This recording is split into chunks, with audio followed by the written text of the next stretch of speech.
You know that feeling, right? That soul-crushing grogginess on the Monday after we spring forward?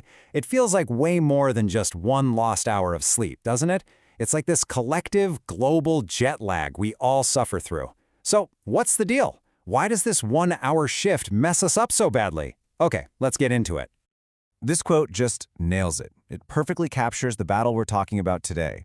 On one side, you've got the twitch of a metal hand, the artificial clock we all live by. And on the other, you have this ancient biological clock that's ticking away inside every single one of us.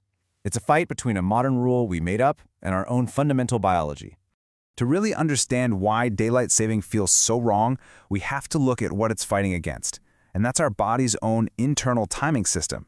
Think of it like a silent conductor that's been evolving for, well, basically forever. And at the absolute heart of that system is something called the circadian rhythm.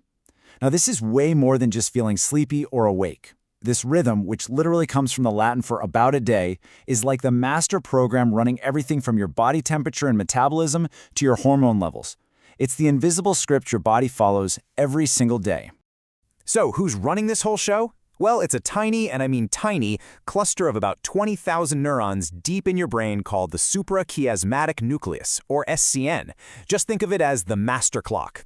It's the one that synchronizes every other clock in your body, making sure your entire internal orchestra is playing in perfect harmony. And you know what the SCN's main cue is? It's incredibly simple. Light. When that morning light hits your eyes, it's a direct signal to the SCN to basically turn off the faucet for melatonin. That's the hormone of darkness, and that wakes you up. Then, as darkness falls, the SCN opens that faucet back up, releasing melatonin and signaling that it's time for bed. It's this beautiful natural symphony. And this right here, this is such a key point. We get so focused on the quantity of sleep, getting our 8 hours. But our biology cares just as much about the timing. Trying to go to bed an hour earlier just doesn't work if your brain hasn't gotten that "it's dark out" signal to start making melatonin yet. You're literally fighting your own body's chemistry. So what happens when an entire society just decides to ignore this biological timing? Well, we pay a price for it. We can call it the spring forward tax, a hidden cost to our health and our safety that shows up in the data year after year. It seems so trivial, doesn't it? Just 1 hour. What's the big deal? But when you disrupt the master clock of millions of people all at once, the consequences are immediate and they are dramatic. So, what is the real cost here? Okay, let's start with this number, because it's pretty staggering. On the Monday, right after the springtime change, hospitals report a 24% spike in heart attacks. Let that sink in. That single hour of lost, out-of-sync sleep puts enough stress on the cardiovascular system to actually trigger a life-threatening event. And the danger doesn't stop there. It's out on the roads too. In the week that follows the shift, there's a 6% increase in fatal car accidents. I mean, that's a direct result of an entire population of drivers who are tired, their reaction times are slower, and their judgment is off, all because their internal clocks are totally out of whack with the clock on the dashboard. There's actually a scientific term for this whole mess: circadian dysrhythmia.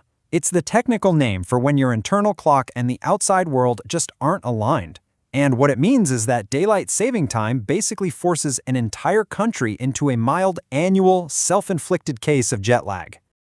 Okay, so given these serious health problems, you'd assume daylight saving time was based on some deep scientific principle for human well-being, right?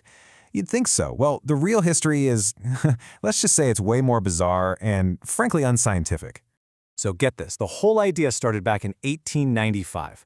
Not with a doctor or a health expert, but with an insect collector in New Zealand who just wanted more evening daylight for his hobby. I'm not kidding. His idea was mostly ignored until World War I, when Germany adopted it to try and save coal. So yeah, the system that messes with our biology today literally began with a personal hobby and a century-old wartime tactic. This quote just says it all, doesn't it? It's pretty frustrating to realize that this yearly disruption isn't rooted in modern science or health at all, but in these historical footnotes that, let's be honest, aren't relevant anymore. So while we may not be able to change national policy overnight, we're not totally powerless. We can actually take real, concrete steps to help our bodies navigate this artificial time shift and push back against some of that circadian chaos. All right, here are 5 practical ways you can defend your internal clock. Number 1, get at least 30 minutes of bright morning light as soon as you can after waking up. It's the most powerful signal to reset that master clock. 2, time your caffeine. That afternoon cup of coffee might feel good, but you should really try to cut it off after midday. 3. Turn your bedroom into a cave. Make it dark, cool, and quiet. 4. And this is a pro tip. Ease into it. Start adjusting your bedtime by 15 minutes each night for a few days before the shift. And finally, number 5, and this is maybe the most important one, listen to your body. It knows what it needs. In the end, it really all comes back to this one fundamental question. We live our lives by the clock on the wall, but our bodies live by the sun. And as we've seen, you can't really trick the sun. It makes you wonder, doesn't it? Maybe it's time our social clocks started showing a little more respect for our biological ones.